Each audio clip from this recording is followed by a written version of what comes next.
I have lived long enough to watch empires rise and fall, to bury friends who were supposed to outlive me, and to sit alone in a room wondering where all the years went.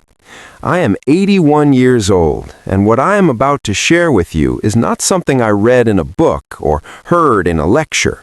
This is the kind of truth that only comes after decades of making mistakes, losing people you love, and finally understanding what actually matters. If you are watching this, please do not scroll away, because what I am about to tell you changed everything for me, and it might do the same for you. I grew up in a time when men did not talk about their feelings, and women were told to be grateful for whatever they had. We were raised to work hard, stay quiet, and push through. And for most of my life, I believed that was the right way to live. I chased promotions, built a comfortable home, raised children, and checked every box society told me to check. But somewhere around my late 60s, I started noticing something uncomfortable. I had done everything right, and yet I felt like something enormous was missing. The first thing I wish someone had warned me about is the illusion of later. We all tell ourselves that we will spend more time with the people we love later. We will travel later. We will slow down and enjoy life later. But later has a way of becoming never. I watched my closest friend spend 40 years building a business he was going to enjoy in retirement, only to pass away 3 months after he retired. He never got his later. And the tragedy is that he knew in his final weeks exactly what he had traded away. The second warning is about the stories we tell ourselves to justify staying in situations that are slowly emptying us out.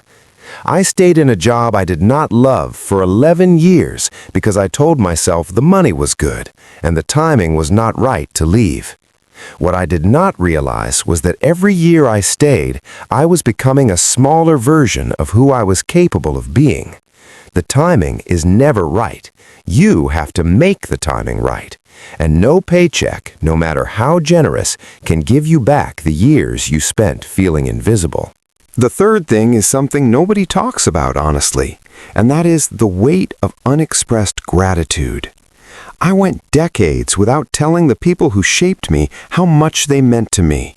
My mother, my first mentor, a neighbor who quietly helped my family through a terrible winter when I was 9 years old. Most of them are gone now, and I carry the words I never said like stones in my chest. If there is someone in your life who changed your direction, who believed in you before you believed in yourself, please tell them.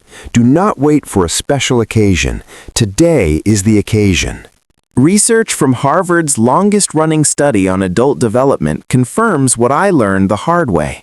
The quality of your relationships is the single greatest predictor of how happy and healthy you will be as you age. Not your income, not your career achievements, not your social status. The people you choose to invest in and the people who choose to invest in you are the architecture of a meaningful life. I did not fully understand this until I was well into my 70s, and by then some of the most important people in my story were already gone. The fourth warning is about comparison. I spent a staggering amount of my younger years measuring my life against the lives of people around me. My neighbor's house, my colleague's salary, my brother's confidence, my friend's seemingly perfect marriage.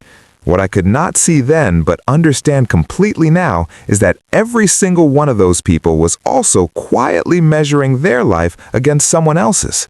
Nobody is living the life it looks like they're living from the outside. Comparison is a thief that takes your present while you are busy looking at someone else's highlight reel. The fifth warning is the one that keeps me up at night when I think about the young people I encounter. It is about courage. Not the dramatic battlefield kind of courage, but the quiet, daily courage it takes to live honestly. The courage to say no when everything in you wants to keep the peace. The courage to walk away from something comfortable that is also slowly shrinking you.